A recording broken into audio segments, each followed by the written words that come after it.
Assalamualaikum warahmatullahi wabarakatuh.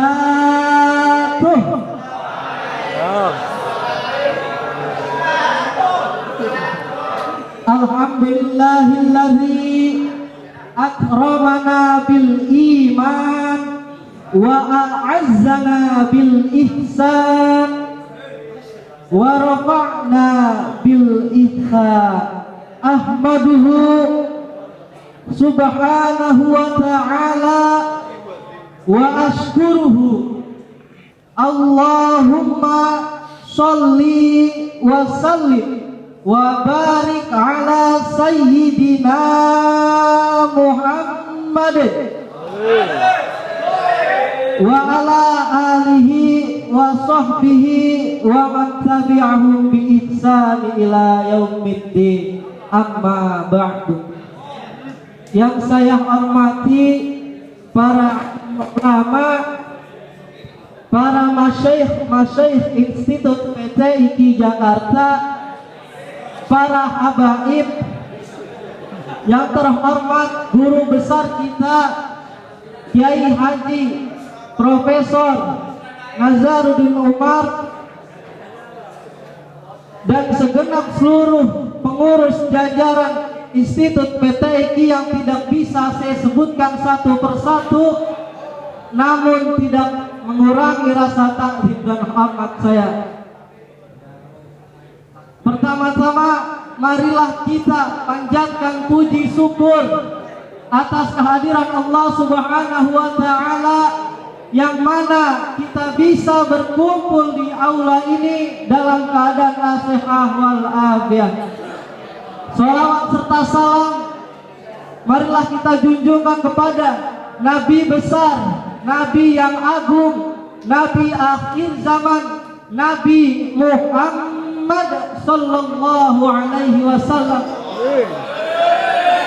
yang mana beliau telah membawa kita dari alam yang gelap menuju alam yang terang benderang seperti saat ini. Dan semoga kita semua diakui umatnya di yaumil akhir nanti. Amin, amin ya rabbal alamin. Para hadirin Institut PTIQ yang saya hormati, Allahumma sholli ala sayyidina Muhammad. Allahumma sholli ala sayyidina Muhammad. Semoga yang menjawab salam ini, semoga Allah limpahkan rizkinya, Allah mudahkan segala urusannya, Allah istijabah semua doa-doanya, terutama bagi orang tua kita yang telah mendahulukan kita. Semoga Allah jauhkan dari azab kubur, dan Allah jadikan liang kubur itu lorong-lorong surga. Amin, amin ya rabbal alamin. Para hadirin Institut PTIQ yang saya hormati, ada sebuah kisah, yaitu kisah Imam Ahmad bin Hanbal. Imam Ahmad bin Hanbal ini mazhab yang keempat dari Abu Hanafi, Imam Malik, Imam Syafi'i, dan Imam Ahmad bin Hanbal. Imam Ahmad bin Hanbal ini murid dari Imam Syafi'i. Di akhir hidup Imam Ahmad bin Hanbal, sekitar 60 tahunan ke atas, beliau pernah terlintas di benaknya untuk mengunjungi kota di Iran. Di dalam riwayat tidak ditemukan itu kota apa, tetapi dia ingin pergi ke sana. Pergi dia ke sana, tiba dia di kota itu. Akhirnya beliau sholat maghrib di situ berjamaah dengan orang-orang. Tidak ada yang kenal kalau beliau ini adalah Imam Ahmad bin Hanbal, karena dulu tidak ada foto. Selepas sholat maghrib berjamaah, beliau membaca kitab dan membaca Al-Quran menunggu sholat isya. Selepas azan isya, kemudian beliau sholat berjamaah. Selesai sholat berjamaah, beliau ini pergi ke pojokan masjid, ingin bergeletak tidur. Kemudian marbot masjid pun datang. Kata marbot masjid, "Hai Syekh, ngapain Anda di situ?" Syekh ini dalam bahasa Arab ada dua. yaitu orang alim dan orang kaya. Yang dimaksud adalah orang tua, orang alim dan orang tua kaya. Hei Syekh, ngapain Anda di situ? Kata Imam Ahmad, saya musafir, saya ingin beristirahat, besok subuh saya akan pergi. Kemudian Tarut masjid ini mendorong-dorong Imam Ahmad, tidak boleh, ini adalah masjid, ini peraturan. Imam Ahmad didorong-dorong sampai keluar masjid, kemudian masjid itu dikunci oleh Mahmud. Kemudian Marwan itu pergi, kemudian Imam Ahmad beristirahat di terasnya. Kemudian marbot masjid pun datang lagi. Hei Syekh, ngapain Anda di situ? Saya musafir, saya ingin beristirahat. Besok subuh saya akan pergi. Saya tidak punya tempat tinggal di sini. Seandainya marbot masjid ini tahu kalau ini Imam Ahmad, mungkin diajak pulang oleh beliau menginap di rumahnya. Kemudian setelah itu didorong-dorong Imam Ahmad kembali sampai ke pinggir jalan. Kebetulan masjid ini bersampingan dengan kios penjual roti. Kemudian kios penjual roti ini menyadari kalau ada yang keributan di luar. Kemudian dihampirilah, "Hai Syekh, kemarilah ke tempat saya, beristirahat di tempat saya. Ini kios saya punya tempat tinggal di sini. Silakan kalau Anda mau beristirahat, silakan istirahat." Kemudian Imam Ahmad ini menceritakan tentang keadaan Imam Ahmad dan tukang penjual roti ini. Subhanallah. Ada suatu yang sangat menarik dari kisah seorang penjual roti ini. Kata Imam Ahmad apa? Setiap orang penjual roti ini mengambil telur, memecahkan telur, mengambil garam, mengambil terigu, itu lisannya tidak pernah berhenti-henti untuk mengucapkan istighfar kepada Allah. Astagfirullah wa atubu ilaih, astagfirullah wa atubu ilaih. Tidak pernah berhenti-henti lisannya untuk mengucapkan kata itu, kecuali Imam Ahmad ajak ngomong dan dia menjawabnya. Kemudian Imam Ahmad bertanya, "Hei Syekh, sudah berapa lama Anda mengamalkan ini?" Sudah dari bujang, saya dari bujang. Kemudian Imam Ahmad bertanya kembali, "Ma, samaratu istighfar, apa yang kau dapatkan dari istighfarmu ini selama ini?" Kemudian penjual roti ini pun menjawab, "Tidak ada yang saya dapatkan kecuali Allah kabulkan. Tidak ada yang saya minta kecuali Allah istijabah. Cuma satu yang belum Allah istijabah. Apa itu? Saya ingin dipertemukan oleh Imam Ahmad bin Hanbal." Subhanallah. Kemudian Imam Ahmad bin Hanbal ini berteriak, "Allahu Akbar, Allahu Akbar. Ternyata istighfarmu yang membawa saya ke tempat ini, dan istighfarmu pula yang membawa saya ke kiosmu ini, dan istighfarmu pula yang membuat marbot masjid mendorong-dorong saya hingga tiba di tempat kiosmu ini. Dan karena saya adalah Ahmad bin Hanbal, doa Anda sudah dikabulkan oleh Allah karena saya adalah Imam Ahmad bin Hanbal." Subhanallah. Betapa banyaknya manfaatnya istighfar itu. Salah satunya Allah akan mendatangi rizki dari tempat yang tidak terduga-duga. Biasanya orang alim itu didatangi, tapi ini orang alim yang mendatangi kita. Subhanallah.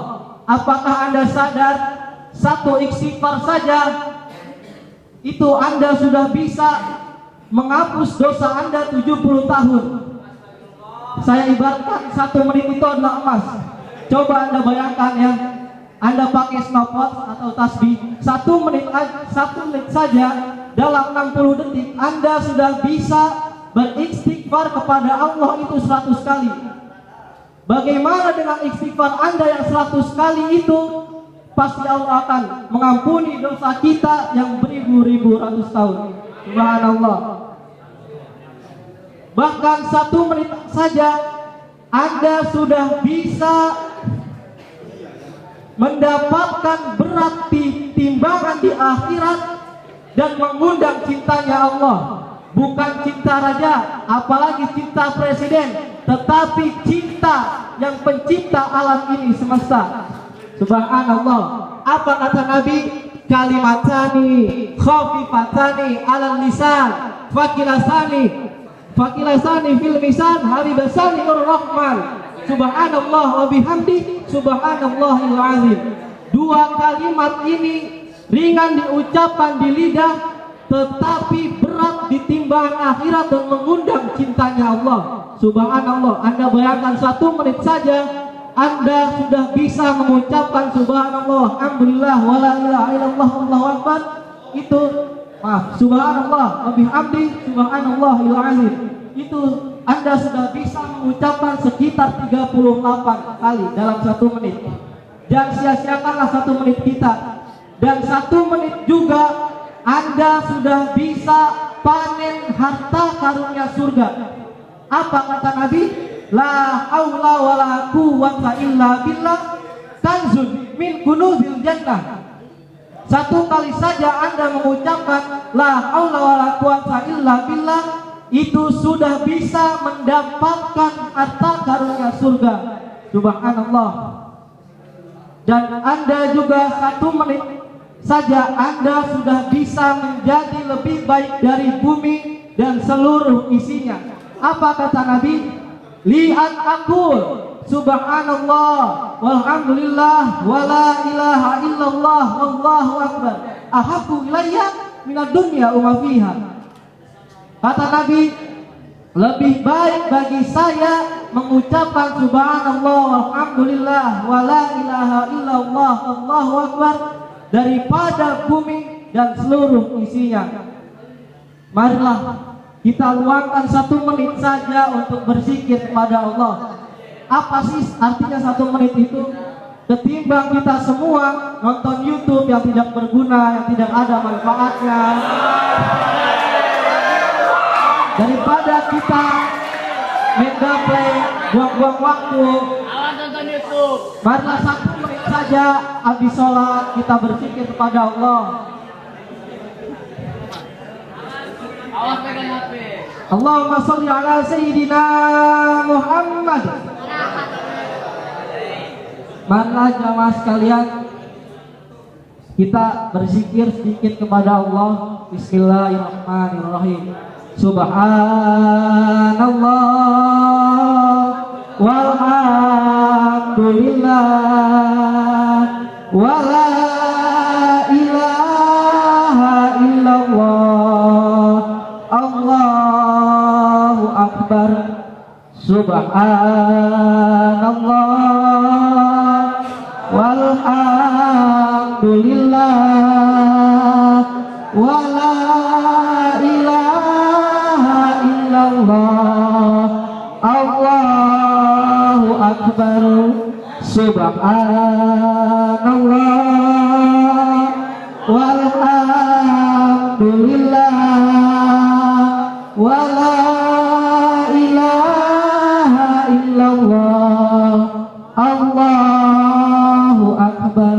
Semoga kalimat tadi bisa membuat kita menjadi dimudahkan rizkinya oleh Allah, dimudahkan rizkinya, dimudahkan segala urusannya. Yang ingin hafiz Quran, semoga Allah istijabah doanya. Dan orang tua kita yang telah meninggal mendahulukan kita, semoga Allah jauhkan dari azab kubur. Amin, amin ya rabbal alamin. Para hadirin Institut PTI Jakarta, sekiranya sekian dari saya. Apabila ada salah luput kata-kata saya mohon maaf. Sebelum saya tutup, ada pesan singkat untuk kalian. Jangan